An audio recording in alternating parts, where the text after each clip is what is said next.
Hello everyone, welcome to today's Hotlap guide around Imola in the wonderful Cadillac V-Series hypercar. My name is Gregor Schill. I'm a coach and test driver at Coach Dave Academy and also a professional esports driver for the BS Plus competition racing team. Before we essentially start our Hotlap, for example, so if we're in a quality situation, what you want to do is you want to maximize the track here on the right side, take a bit of a later entry than normal usually, and then floor the car with the late apex so you can maximize the straight line speed down the straight.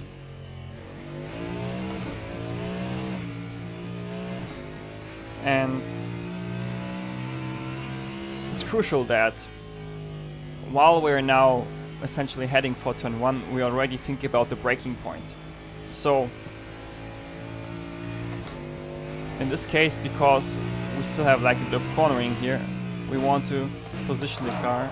I'm gonna quickly stop the car here, reverse slightly, and go into the third person view so you see it. So this tarmac stripe essentially is our braking reference point. So we brake here, and as I said, because we still have like a really slight corner here, we want to position the car in a straight line that we can maximize the braking pressure. So we want to have a straight steering and brake 100%. And the target is to maximize here the road on the right side, because when you drive off the curb it gives you like a nice rotation boost. And as soon as you drive up the curb, be careful to not cut too much here at the apex, as if you cut more than those, you know, white triangle curbs, if you want to call them like that, the car will unsettle. So this is the maximum like that you want to cut in those corners. So the same applies essentially for turn 2. And it's really crucial that you don't run too wide here on the exit, because you won't make it in time over to the middle of the road to get turn 3 flat. So really try to not run too wide on the exit of turn 2, so you can get a nice and easy flat out turn 3. And every time think about those corners as a corner sequence, not like just single corners for their own. And after that section we essentially have the first sector done.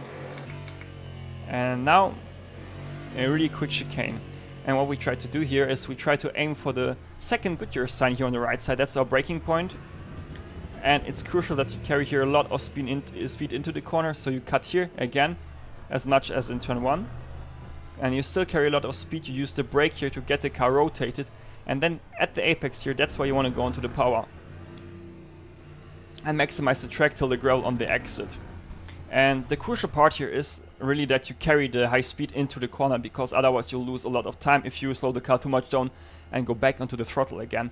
That's like a bit of a difference compared to the GT3 cars, where there you need to have like this throttle step between the two corners. In the hypercars you try to not do it essentially. And because this corner is so important to master, we'll quickly have a look at it in Delta. And we zoom slightly a bit out and we see we arrived here at full speed. Then we brake here initially, trail brake really nicely. You see we don't even brake as hard as 100% like for turn 1. Why? Because we only need to slow the car down slightly to get the initial turn in.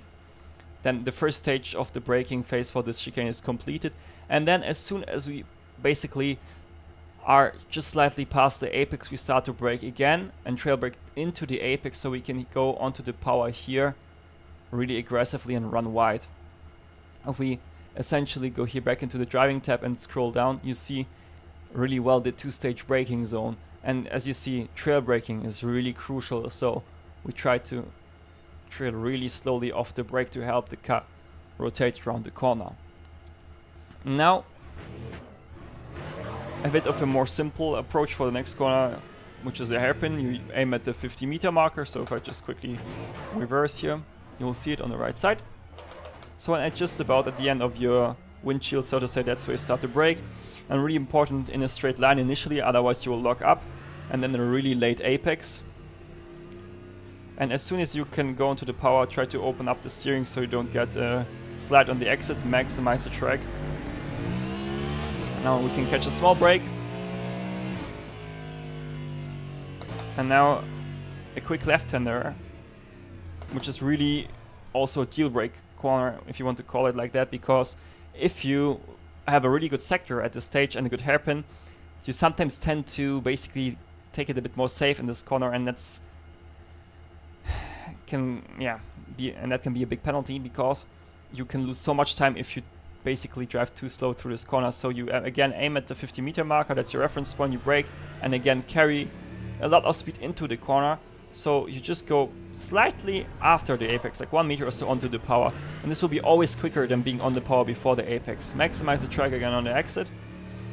And now one of the hardest corners on the entire track, Aqua Minerale. How do we approach it? I have the 50-meter marker on the left side.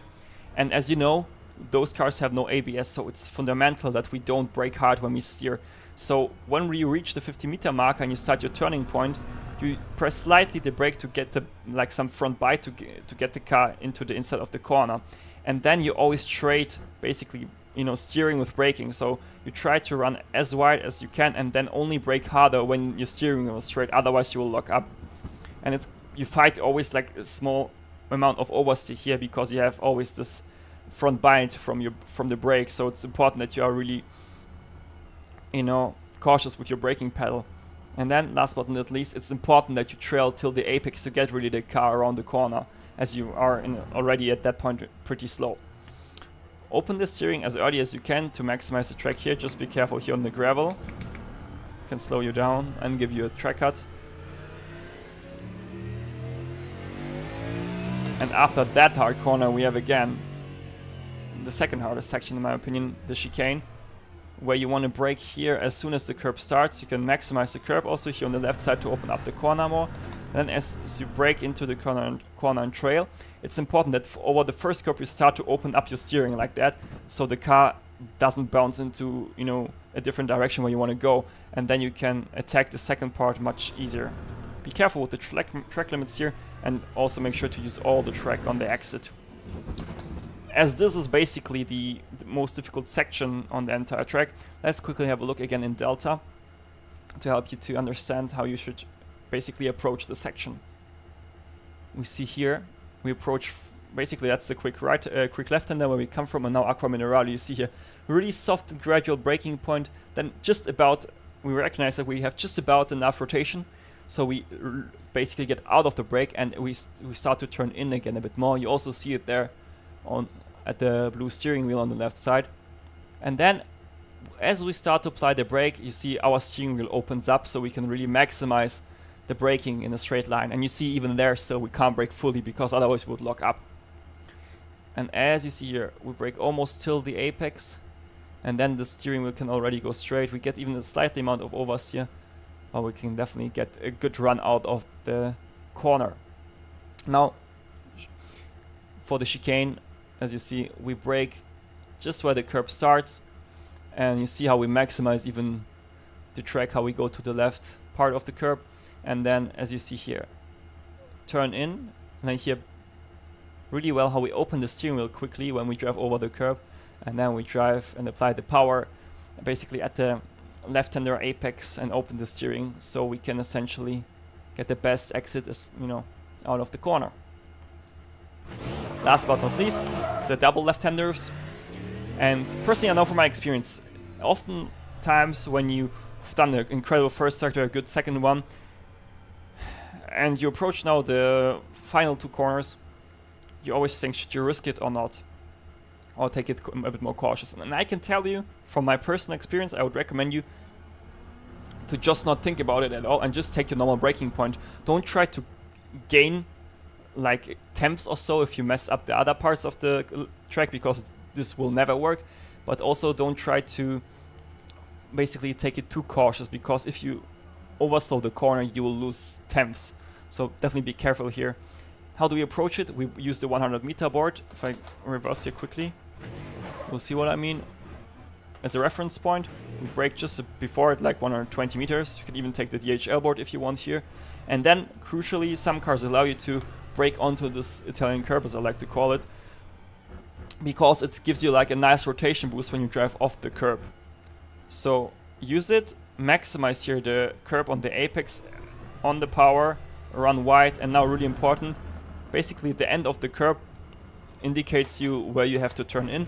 And also here in the hypercars, it's not really a braking zone, it's just like a small tap on the brake to give the front end some bite. And then, as with all the apex corners, you just want to use the triangle curves and not more. Otherwise the car will bounce too much. Run wide, maximize the track. And then if you're on a hot lap, make sure to drive the tightest line possible here, which will give you like the maybe crucial thousands to gain another position. Guys, thanks for tuning in. I hope you enjoyed the lap guides. If you have any questions, drop them into the comment section. I'm happy to answer them. If you want to compare your own lap against the lap I was using here, make sure to check Delta out. And literally this Cadillac lap, what I did, was one of, I feel, the best hypercar laps I did in LMU.